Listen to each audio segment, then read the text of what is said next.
groups of bees that you can find in Tower Hamlets, with a particular focus on the cemetery park, because that's where I found most of the bees in Tower Hamlets. And then I'm going to talk a bit about sort of bees' needs, what sort of habitats they need, what's been done in Tower Hamlets and in the cemetery park to help bees, and how you can all help bees at home by planting for them, creating habitat for them, things like that. And then we'll take some questions. Okay, so nationally in the UK, we've got about 280 species of bee. In the last sort of century, we've lost 23 species of bee. These are bees that have gone extinct, and most of those bees that have gone extinct have just gone extinct in the UK, but they're not extinct like totally. They're still found on the continent, but they're just not found in the UK anymore because they've died out. And a lot of those species are species with specific habitats requirements, or within sort of limits of their geographical range, and we've lost that. But at the same time, in the last 30 years, we've gained 16 species of new bee. And some of these bees are natural colonists that have flown across the English Channel and colonised the UK on their own and expanded. And these bees include things like ivy mining bee, which arrived about 10 years ago. Excuse me, the tree bumblebee, which arrived about 15 or 16 years ago. And then we've had sort of large carpenter bees as well, which occasionally fly across the channel and colonise on their own. We've had some species of bee that have colonised with assistance from man. So these are things like the European orchard mason bee, some of the other carpenter bees, which have come across in timber imports. So we import lots of timber from the continent, and some bees nest in standing deadwood, and they quite often nest in fencing panels and in wooden pallets, wooden garden furniture, things like that. And they've been accidentally imported into the UK and then colonised. And you typically find those species in urban centres, close to the distribution centres where the imports are coming from. And then we've got a couple of bees that are new species for the British Isles, and these are species which have probably always been here. They've just gone overlooked up until very recently, and it's only recently that they've been correctly identified and we realised that we actually have them here. But they're species that have probably been here the whole time. And they're things like the hawksbeard nomad bee. Probably always been here. They're just very, very rare and have a localised patch of distribution. And there's a small bees, they're not easy to study, so they've probably just been overlooked. Most of our bee species in the UK are declining to some extent. About 11% of our bee species remain stable and or increasing in abundance. So we've got honeybees that are increasing in numbers. Species like ivy mining bee and tree bumblebee, which are recent colonists, they're still expanding. We've got some common species like hairy-footed flower bee, which are continuing to expand with climate change. They're expanding their range. They're moving to the north, so they're increasing numbers. But the overall picture is most of our bee species are in decline.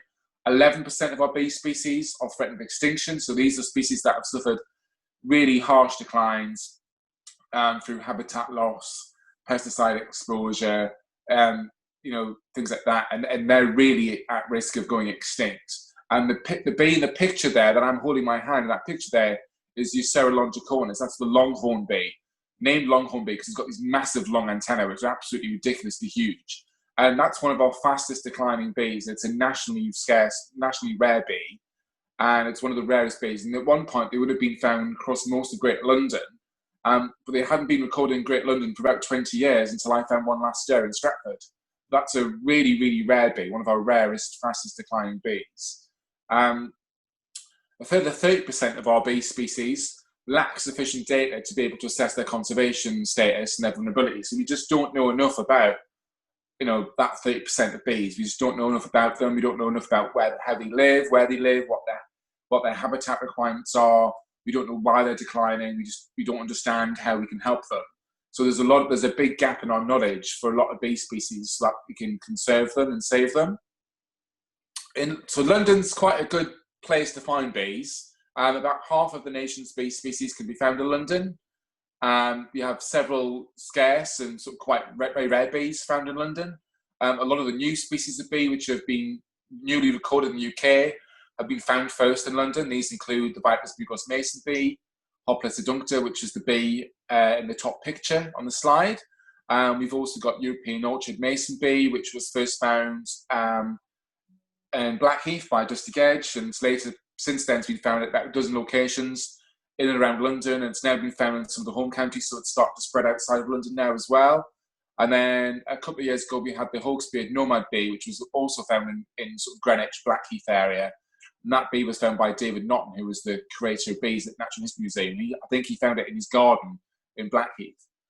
So a lot of these new species have been found in London, and the reason they've been found in London is because there's lots of bee experts living in and around London who are looking out for these bees and finding them usually quite close to where they live.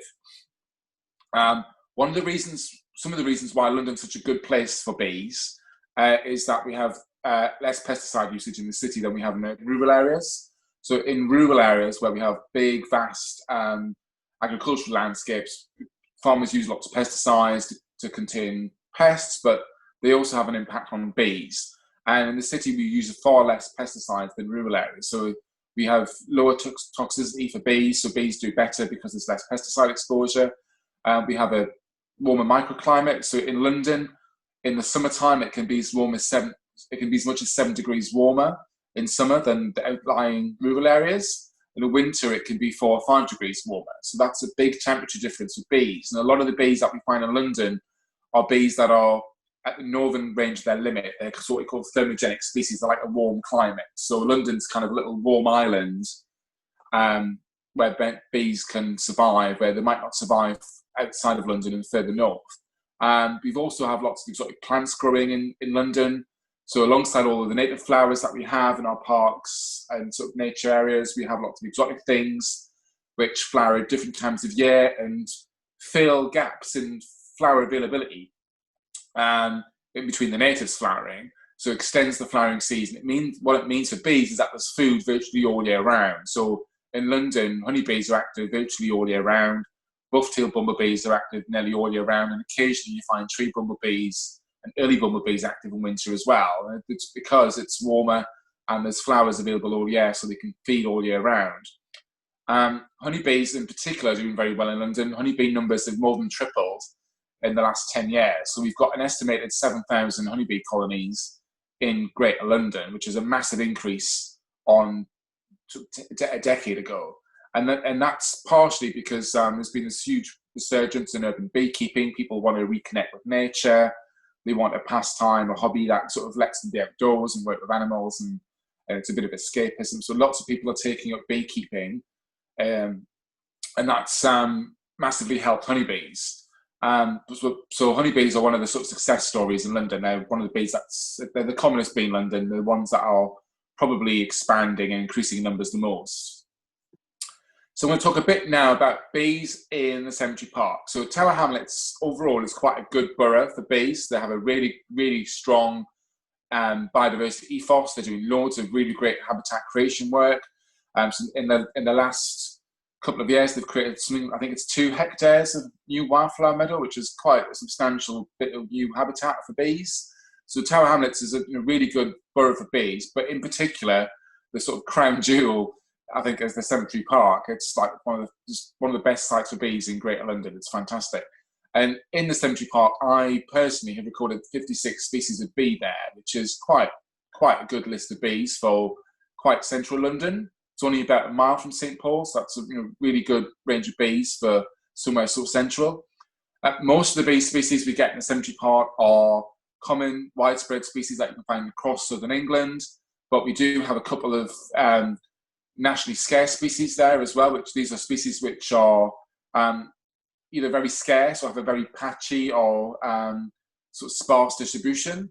But we have quite a few nationally scarce species which are thriving in Tower Hamlets Cemetery and doing really well. We've got some really strong populations of some of our scarce bees in the cemetery park. And we also have one nationally rare species, which is the brown-banded cardabee. And this is a species of priority for conservation in the UK Biodiverse Action Plan. It's one of our rarest bumblebees.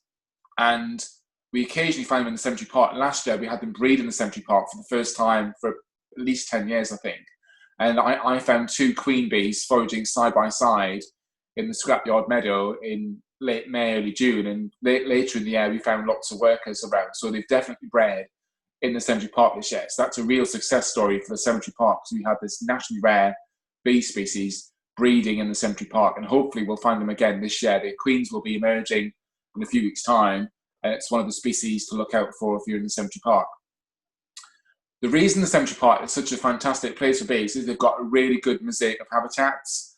They've got all the right kind of habitats that provide food, home, and a shelter for lots of different species of bee. And that's why the cemetery park is such a fantastic place for bees. On this slide, what I've got is some of the common bees that you can easily see in Tower Hamlets. And these are all species that you can find in the cemetery park. And they're all species that you will see at this time of year.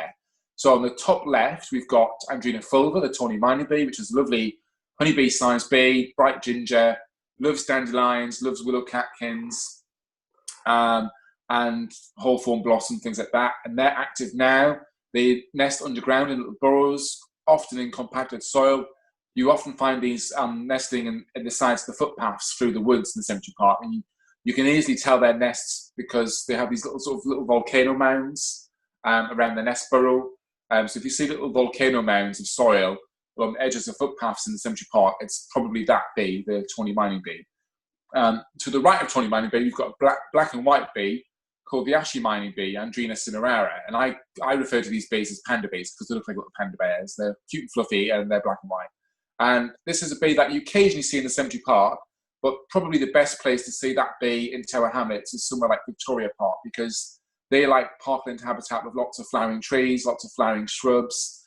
They particularly like roses and sort of rose family, like so hawthorn and bramble, they're part of the rose family as well. They like willow catkins, but they like to nest in short grassy lawns, and there's lots of really short clipped lawns in Victoria Park. So that's probably the best place locally to see that bee. But we do get them in the cemetery on the willow catkins and also the poplar catkins as well. And then second from the right on the top is grey patch mining bee, Andrena nitida.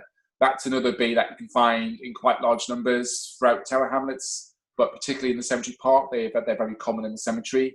Lovely sort of warm brown fuzzy bee with a black abdomen. It has grey patches on the sides of its abdomen, which are very distinctive and help you tell it apart. And then on the top right, we've got the chocolate mining bee, Andrena scotica. And that is probably the commonest mining bee that you find in the cemetery park. It's really, really common. They nest all over the cemetery, but they're particularly abundant just outside the Sloan Centre, where they nest amongst all the gravestones. And that's probably one of the easiest bees to see at the moment. And then if we go to the bottom left, we've got hairy-footed flower bee. The male hairy-footed flower bees are this lovely warm brown with a yellow face, and they have hairy feet, and you might just be able to see the hairy feet on that picture. And to the right of that bee, there's a dark black bee with sort of gingery hairs on its legs.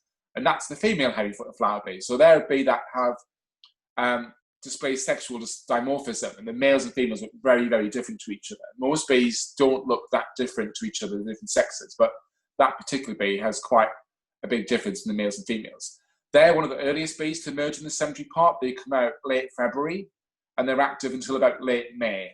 And they're really common, and you often see them buzzing around, feeding on green alkanet, comfrey, and on pulmonaria. And then second from the bottom right, we've got a bumblebee. Now, we have 12 species of bumblebee that we find in the cemetery park, most of which are common species, but we have a couple of rarer species as well. That particular bumblebee is a southern cuckoo bee, which is one of the cuckoo bees. And a cuckoo bee is a bee that sneaks its eggs into the nests of other bees and gets the other bees to raise its offspring. But what the southern cuckoo bee does is she sneaks into the nest of a buff-tailed bumblebee colony, and she usurps the queen buff-tailed bumblebee, and she enslaves the queen's workers to look after her own offspring.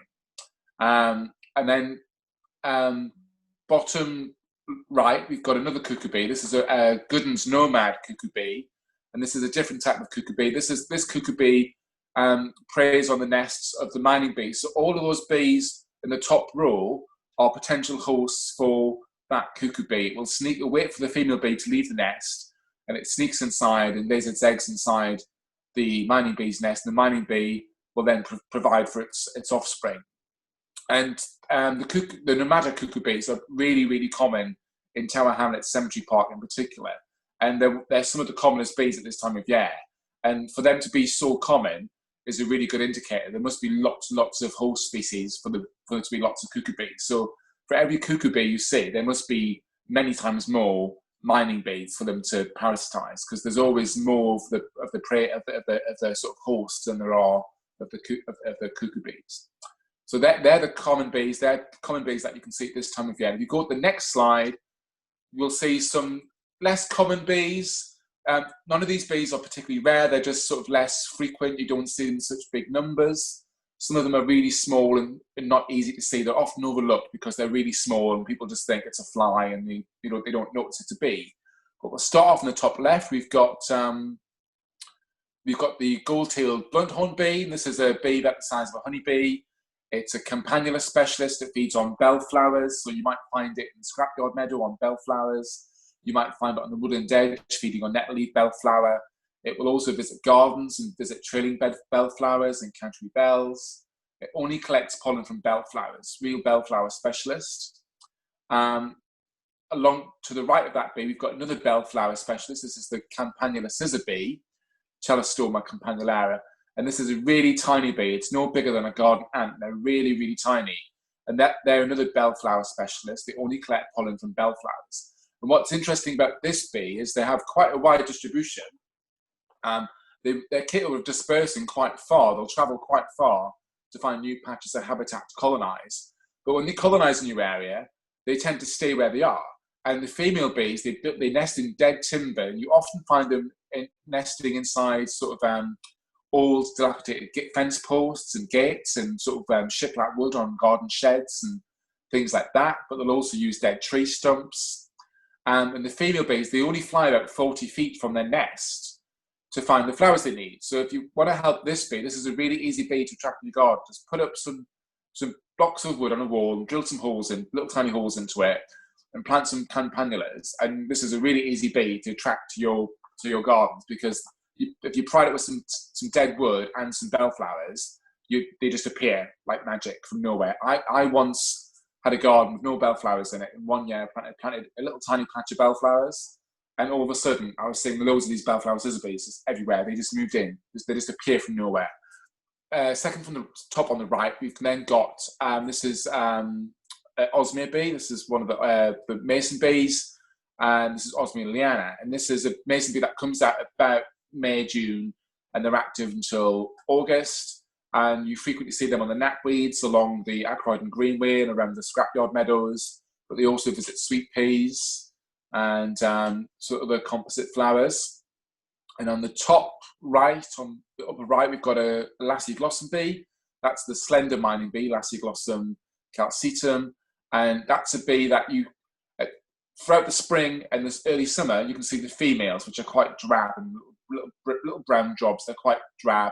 And they're like daisy-type flowers, but you'll also find them on wild marjoram and occasionally on like the bugloss flowers. And the male bees, they emerge in the autumn. They emerge in September, and they're quite special. They've got little red flashes on their flanks, and they're much more handsome than the females. And then if you go to the bottom left, we've got a leafcutter bee. We've got lots of leafcutter bees in the cemetery park, and in recent years, they've been subject to a study. So some research students from Queen Mary's University had all these nest boxes out in the cemetery park, and they were studying leafcutter bees to see if they can tell if their nests have been parasitized. And if you walk around the cemetery in recent years, you might have seen these funny little nest boxes with little circles and triangles on them, that was people studying the leafcutter bees. Next to the leafcutter bee, we've got a little bright green, metallic green bee. That's another Lassioglossum bee, little sweat bee. And that's Lassioglossum moreo. And that's one of the 4 really small metallic green bees.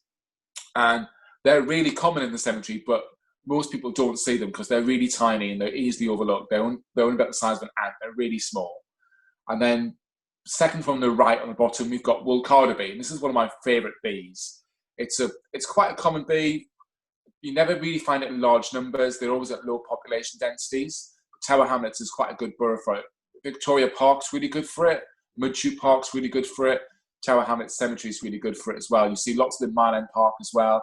They love stachy's flowers. They love black horehound, any sort of like mint family type flower they like. And these bees are really territorial. They're really fun to watch because the males hold territories and guard patches of flowers to trap the females, and they have quite spectacular aerial dogfights.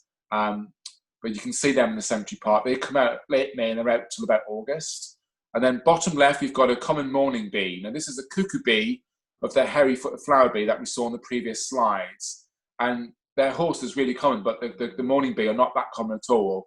And the best place in the Borough to see them is probably Tower Hamlets Cemetery Park. We've got quite a good population of them there. Nearly always see them on green alkanet flowers. So that's some of the less common bees. And we'll move on to the next slide, which is the rare bees. These are the exciting bees that we get in the borough. So top left, we've got the clover blunthorn bee. This is a bee that specialises on clovers. The females only visit clovers to collect pollen, but the males will visit other flowers. This bee in the picture here is a male, and he's visiting some wild marjoram. And they're a bee that likes chalk grassland, and they're not a rare bee. They're quite common if you go up the South Downs and the North Downs. They're quite a common bee, but it's very rare to find them north of the Thames. So because Tower Hamlets is north of the Thames, it's quite an exciting bee to find in Tower Hamlets because you've got very, very few records north of the Thames. So that's quite a good bee that we have in the borough, and we get them in Tower Hamlets Cemetery on the chalk meadow. And then the middle bee on the top that's the really rare bee. That's the sort of really rare bee that we have. That's the brown-banded carder bee. And this is one of our rarest bumblebees. London is one of their strongholds. The Thames Gateway is one of their strongholds. And we have good population in the Olympic Park, lots of them in the Olympic Park. You can find them all throughout the Docklands, but you can also find them at Mudchute Park, Isle of Dogs, and Tower Hamlets Cemetery. You can find them along the canal as well, along the Limehouse Clink. Find them along there. So that's one of the bees that we got. And this picture was the bee that I saw last May in the Cemetery Park feeding on the kidney vetch in the chalk meadow. And then top right, we've got the black mining bee, Andrena pilipes, and this bee it's an unusual bee because it has a really big global distribution. So across the Palearctic, across the temperate regions of Europe and into Asia and into Russia. So it's got quite a massive global distribution. And on the continent, it's not fussy at all. You find it in all kinds of habitats. But in the UK, it's really strange. In the UK, it's restricted to coastal habitats and it's got quite fussy habitat requirements. So we think that in the UK, it's on the edge of its sort of global distribution, which is why it's restricted to coastal regions and to certain habitats. But unusually in Tower Hamlets, we have an inland population, which is really unusual because the rest of this bee's populations in the UK are on the south coast. But we've got a population on Isle of Dogs, and you can see them around Isle of Dogs, and you occasionally might see them at Cemetery Park, and you occasionally see them around the Olympic Park and up the Lee Valley as well. And there's two generations of this bee. The spring bees like mustards and alexanders and sort of cabbagey type flowers, and the summer generation like knapweeds and like brambles. That's a really nice all black bee. The bottom left, we have the large scabious mining bee. This is a nationally scarce species, feeds exclusively on scabious flowers. And we have a really good population of that in Mile End Park and in Tower Hamlets Cemetery. You might occasionally see it at Mudchute and see it at the Olympic Park as well. But this is a really, really good bee to find in central London because we don't have very many sort of flower-rich grasslands with lots of scabious. But in Tower Hamlets, we've got some really good meadows with loads of scabious in. So that's a really good bee that you can see. The bottom middle bee is the red girdled mining bee, Andrena labiata. And this is another nationally scarce species. It's a little tiny mining bee. It's a lawn specialist. It likes lawn weeds. And one of the reasons why it's not as common as it should be is because we have a habit of mowing our grass really short and killing all the weeds that it likes to feed on. So if you want to encourage this bee in your gardens, just don't cut your grass so frequently or increase the height on the blade a little bit. So you don't cut the grass so short and kill out all the weeds. It loves things like Germander speedwell. It also likes lawn daisies and shepherd's purse, common stalks, but little tiny plants that grow in lawns that you think of lawn weeds. But it also likes greater stitchwort. And in the Tower Hamlets Cemetery, we've got loads of greater stitchwort on the woodland edges. And it really likes greater stitchwort. And that greater stitchwort is the flower that bee's on there in that picture. That picture was taken in the Cemetery Park. And then on the bottom right, we've got another bee that's probably not rare. It's a bee that we just don't sort of see enough of. And that's the small blue carpenter bee. And it's a little tiny bee. It's only about 7 or 8 millimeters long, and it spends most of its life living inside hollow bramble stems, so you very, very rarely see them. They come out to venture out to feed on bramble flowers and occasionally on thistle flowers, but otherwise really hard to see because it spends most of its life inside a bramble stem where it nests, and they're really small and difficult to see. But I've recorded them at the Tower Hamlets Cemetery Park on a couple of occasions, and that's quite a nice find because it's not a bee that is found very often. It's just because they're so small and very elusive. So that's an overview of some of the bees that we get in the cemetery. So this slide, we've got honeybees. So honeybees are the commonest bee in London, about 7,000 colonies. They're largely kept as livestock. They're managed by beekeepers. They're not in danger, not in decline, not in trouble. They're increasing in numbers globally. So this is a bee that we don't have to worry about. They're honeybees. The beekeepers have problems and have struggles, but overall, honeybees are not sort of in any danger. So that's the honeybees. The best habitats for bees are flower-rich grasslands. These open grassy habitats, particularly neutral and calcareous grasslands, are really good for bees. And we've got lots of really good flower-rich open grassy habitats in Tower Hamlets. You've got all of Mile End Park. You've got some good meadows around Mudchute. You've got some really fantastic habitat in Tower Hamlets Cemetery. And these are really important habitats for bees. Nearly all of our rare and declining bees are relying on open grassy habitats and flower-rich meadows. And this is the habitat that we've lost the most in the last 100 years in the UK. We've lost 98% of our flower-rich grasslands. And all of our conservation efforts in recreating habitat, we've only recreated and restored a tiny fraction of the grasslands that's been lost. We've lost something like 5 million hectares of flower-rich grasslands, and this is a really important habitat for bees. Second to open grassy habitats, the next best habitat for bees are broadleaf woodlands. And broadleaf woodlands are really good for bees for lots of different reasons. First of all, you've got lots of flowering trees that provide gluts of nectar and pollen in the spring. But you've also got all the standing deadwood habitat, which is really good nesting habitat for lots of bees. And then really good, well-managed woodlands also have lots of flowers growing beneath the trees at ground level. And those ground level flowers are really important for bees like forktail flower bee and some of the other bees which feed on sort of ground level perennial species. And Tower Hamlets Cemetery is one of the best sort of examples of flower-rich woodland, I think, in Greater London. It's just amazing. So that's woodlands. And then hedgerows are important as well. We've got some really good hedgerows in Tower Hamlets. There's some good hedges in Tower Hamlets Cemetery. And this year we've been laying the hedges in the cemetery to try and make them even better for pollinators. We've also got some really good hedges around Mile End Park and up into Victoria Park around Mudchute as well. So hedgerows are really important for bees. Lots of flowering shrubs, hawthorn, blackthorn, flowering trees, but also lots of brambles, and weeds and things, rampaging for the hedges, which are good food plants for bees, and lots of nesting opportunities in hedges for bees as well. Lots of hollow bramble stems, lots of old mouse holes at the base of the hedge where bumblebees and things can nest as well. So hedges are really important. Brownfield habitats are really important. Tower Hamlets did have a lot of brownfield land, and we're losing a lot of the brownfield habitats in Tower Hamlets Borough now because it's all been built on. We're building homes because we have a big housing crisis. But brownfield habitats can be really good for bees. And the reason for that is you've got these aggregate soils, these dry aggregate soils, which are low in nutrients, which are perfect conditions for wildflowers that bees prefer. They also tend to be quite warm habitats. You've got lots of bare soil, bare earth, bits of rubble and rock, which heat up, and lots of bees like warm environments. So brownfield sites are really good for bees. Cemeteries are really good for bees. And Tower Hamlets Cemetery is a really good example of a bee-friendly cemetery. It's one of the best cemeteries for bees, I think, in London. It's got probably more bee species than any of the cemeteries in London, and it's got just all the right kind of habitat. Cemeteries are really good for bees, particularly closed cemeteries where the management style allows the vegetation to grow long and encourages lots of flowers. But also the gravestones themselves can be really good, important habitats for bees because lots of bees will nest underneath the gravestones and decaying monuments and things as well. We've got decaying monuments with crumbling brickwork. They're all nesting opportunities for things like mason bees and hairy-footed flower bees.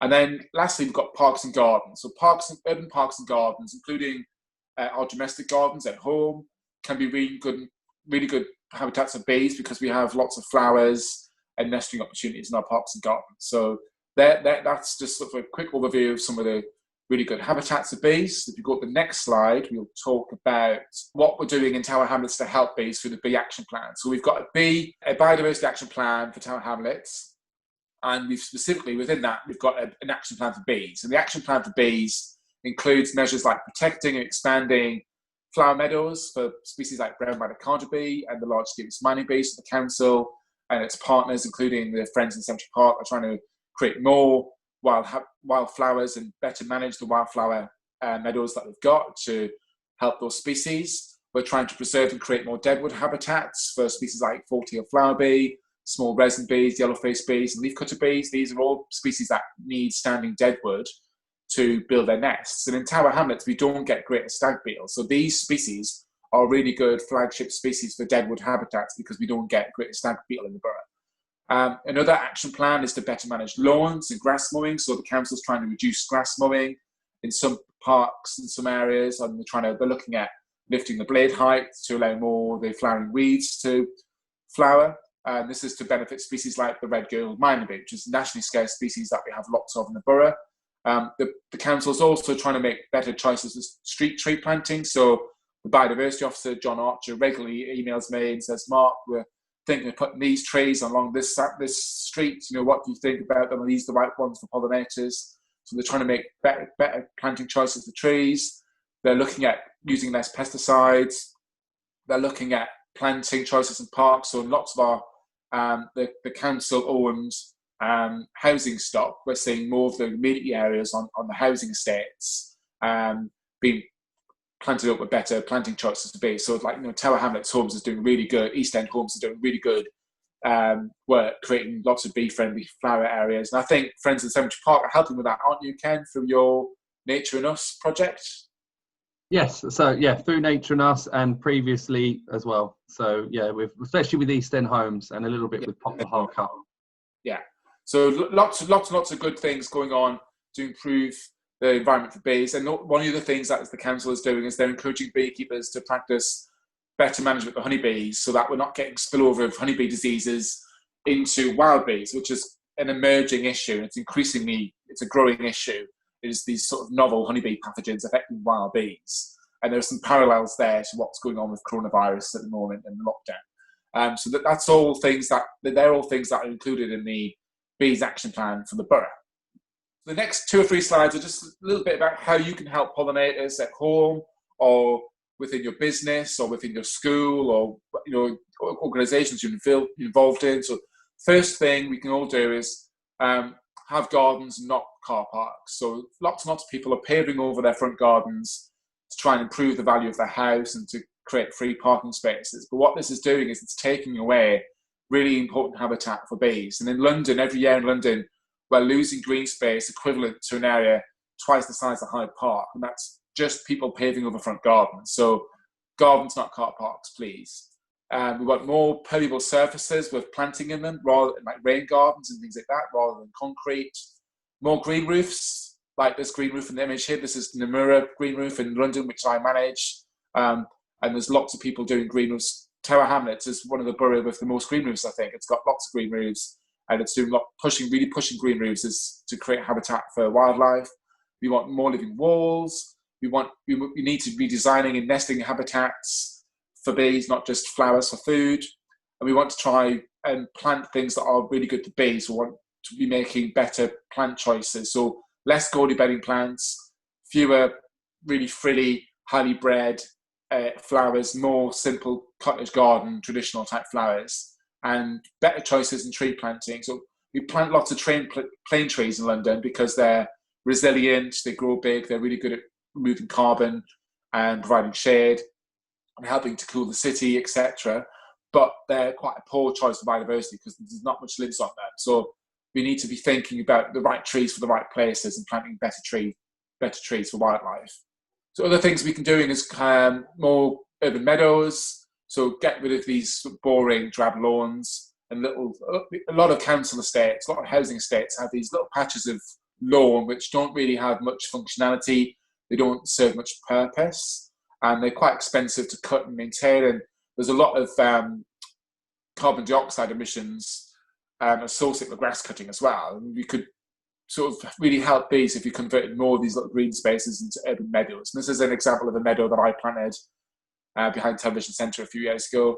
We want to see better planting of parks and gardens with successions of flowers, reduce mowing of grasses, and we want to see more sort of species diverse lawns. So stop using weed killer to get rid of all the weeds in the lawn. Sort of, just tolerate your dandelions and your speedwells a bit more. You don't have to have a big garden to help bees. Even if you've got a pot on a balcony overlooking Canary Wharf like this one here, you can create really colourful, interesting planting displays that are nice, easy to maintain, nice to look at, but also good for bees and will attract bees. So it's pots to parks. We've all got a role to play in helping bees. We can all do our little bit. And then this is just a quick slide showing some examples of how we can all create nesting habitats. We can create bee hotels, and you can create bee hotels on any kind of scale. Little tiny ones that you can put in your garden to quite big, large-scale installations on rooftops, on corporate buildings, plant choices. So we want to plant for bees, try and use evidence-based approaches to choosing your plants. So there's some really good sources of information about how to choose what plants to plant for bees are LASSI, the Laboratory of Apiculture and Social Insects at Suffolk University. They've created lots of nice charts and graphs and got some really good YouTube videos. Rosebee Plants, which is a bee-friendly plant nursery. They grow everything in peat-free organic compost, don't use pesticides. All their plants are biodegradable, sort of vegetable starch, not plastic. They've done lots of research and published all their research on their website, rosebee.com. Really good source of information. AgriLand Project is a sort of a big nationwide project to find the 200 most important plants for bees. That's a good source of information as well. And another really good source of information is the Bugs Project, Biodiversity in Urban Gardens Project, which was run by Sheffield University. And you can find loads of information about those online if you do a little Google search. They've got loads of really useful information on how to choose the right plants for bees in your garden. And if we scroll, the next slide is that's some example of some of the data that these studies have produced by they've ranked some garden flowers in order of attractiveness to bees to help you decide which ones to plant in your garden. And if you go to my website, I've got lots of useful information on my website. And the last slide is a link with some information on my website. So I've got loads of free downloads on my website. If you go to apicultural.co.uk and go to the flower pages, I've got various different guides that you can download as PDFs. You can print them off, or you can view them on your iPad or your computer screen. And there's lots of sort of useful advice there on what things to plant for bees. Thank you very much, Mark. That was great. Really, lots of great stuff there. Really, really interesting. So thank you. So this is the point where people can turn their mics off and ask questions out loud if they wish, or they can type into the chat. And between myself and Michelle, we'll kind of pass your questions on to Mark. I was wondering which bee, if they all have a sting, and which ones are most. So to answer that question, only female bees have a stinger. None of the male bees have stingers, and the reason for that is the stinger is an adaptive ovipositor. Ovipositor is an egg-laying device. Bees evolved from wasps about 100 million years ago, and the wasps that bees evolved from were parasitoid wasps. And what they would do is they would inject an egg into a living victim, usually another insect, like a spider, say. And a bit like the creature from the film Alien, the wasp larva gestates inside the living host and then bursts out of the host body. And when bees evolved from these parasitoid wasps, they didn't need their ovipositor anymore, so they've sort of adapted it into a stinging device, into a sort of defensive tool. So because it's an adapted ovipositor, only the female bees have one, because only they would have had an ovipositor to lay eggs. So male bees are all harmless, and male bees can't sting you. Honeybees can give you quite a painful sting. Bumblebees can give you a painful sting. Some of the larger soldier bees can give you a painful sting, but most of the soldier bees have a really, really weak sting. Their sting is not strong enough to penetrate human skin. So the vast majority of our bees won't sting humans because their sting isn't strong enough to pierce our skin. Okay. And yeah, so very few bees will actually sting you. The ones that you're most likely to get stung from are honeybees if you're close to them. or bumblebees if you disturb them or if you accidentally tread on one or squash one. But majority of bees won't sting you. I've handled loads and loads of wild bees and never getting stung. Never. Interesting. Yeah, so Rebecca asked, do you think there are too many honeybees? Do they pose a threat to other bees? Right, I've got to be very careful what I say here because I am also a beekeeper. I keep bees and I make part of my living I make from keeping bees. I have corporate clients I keep bees for. But the answer to that is not a straightforward one. The answer is there are areas of the country, and there are parts of London where there might be too many honeybees. There are also areas where there are not enough flowers for bees. So it's not a straightforward answer. It's not a yes or no answer. It varies. So, but there are areas where there are probably too many honeybees. And the advice I would give is to beekeepers is trying to avoid having lots of honeybees concentrated in one small area. Puts lots of localized pressure on the available forage, and that can impact on wild bees. There's been lots of studies published in the last year which have demonstrated that within 600-meter radius of large honeybee apiaries, you have a 50% or more reduction in wild bee abundance and diversity. But these studies have also shown that the foraging success of wild bees in close proximity to honeybee apiaries is also greatly reduced, and that has a knock-on effect and reduces reproductive output for those wild bees as well. So you can have situations where there are too many honeybees and they're out-competing wild bees, but honeybees can also spread disease to honeybees originate in different parts of the world on different races of honeybee. We've moved them around the world importing honeybees and accidentally introduced them to geographic regions where those diseases aren't native, and those novel non-local pathogens can infect local bee species and can wreak havoc in similar ways as we've seen with COVID-19, jumping species from animal to humans and badly affecting human society. The same thing happens with honeybees. And just today, actually, there's an article in The Guardian citing a new paper which shows that there's an emerging threat in the UK.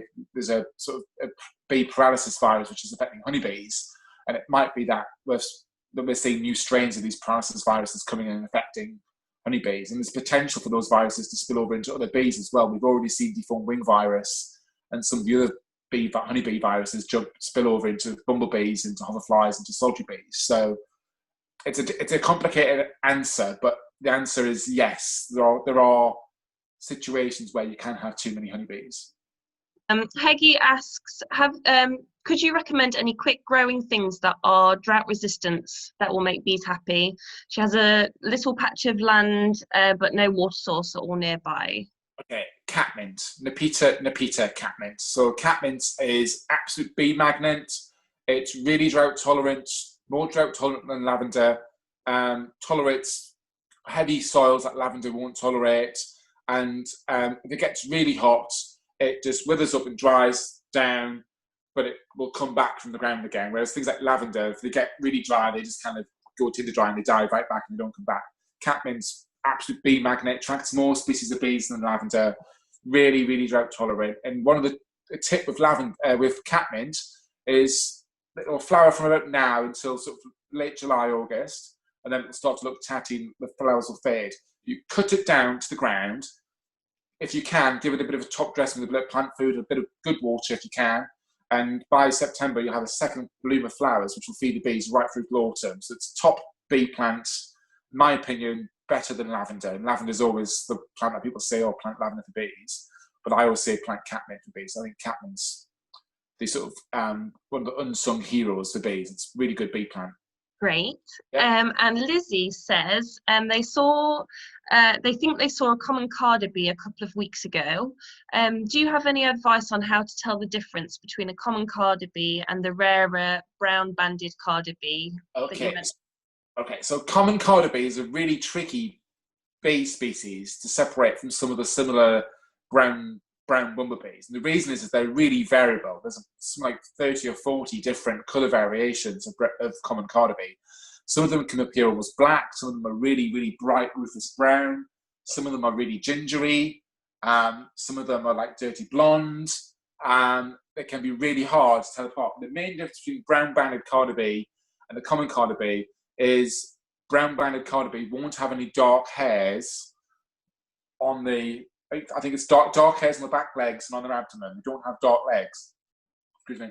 Common carder bee nearly always has some dark hairs on its flanks and on its back legs. So it's those dark hairs you can look out for. But brown-banded carder bee tends to be, particularly the queens, when they come out in May, June, they're really, really bright, vivid colours, and they usually have a very distinctive sort of brown band across their abdomen. But the main difference is the presence of these dark hairs. That's the main way to tell apart. Even top bee experts find brown-banded carder bee and common carder bee tricky sometimes. They often have to rely on DNA analysis. They have to pluck a hair from the bee and have it analysed to tell them. They are really tricky. I was going to add to that, Mark, because I know when I've gone down the road of trying to identify bees, when you get them later in the year and they start to go bald, and they're black and the thorax becomes exposed, it's quite tough to tell the difference.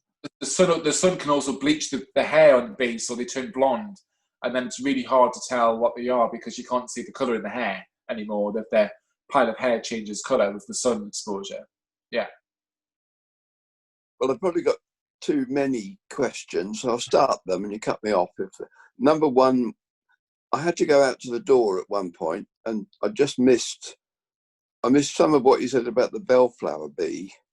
Yeah. What I wondered about, I thought there was a bee that was exclusive to nettle leaf bellflowers, but is that not correct?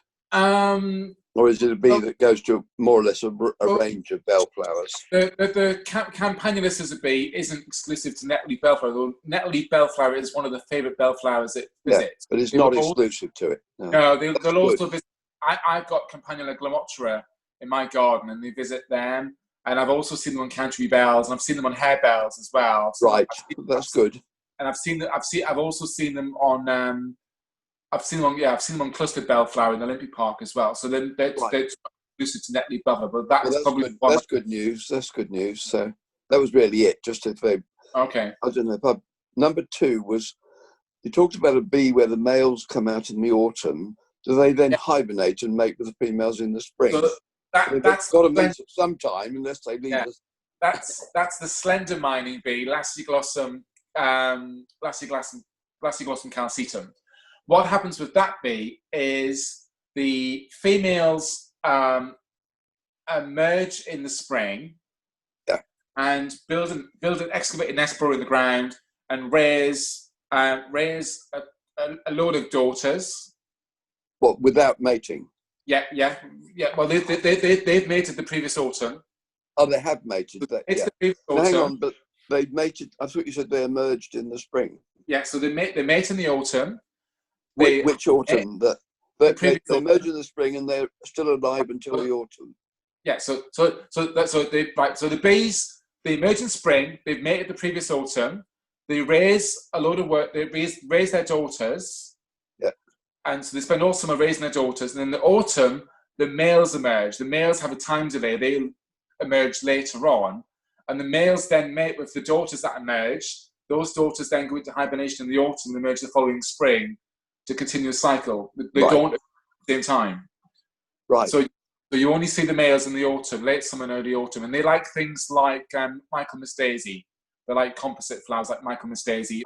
Yeah, there's some patches of American goldenrod around the turning circle, and I find them there often. But also, wherever you've got Michaelmas daisies, you find them on Michaelmas daisies. The male. Right. Yeah. Good. I think I understand that now. I don't know if I can still ask questions. Standing deadwood. One more, Terry. All right. Well, this can be the last one. Standing deadwood. If deadwood is not standing because it's fallen down or it's been felled and cut up to logs, it's not a complete substitute for deadwood, which is actually standing? It depends. Some bees prefer to nest, like some bees like forktail flower bee like to nest close to the ground. They like to nest in rotting tree stumps. So they're like deadwood that's close to the ground and is really soft and well rotten because they burrow into the wood and make their own holes.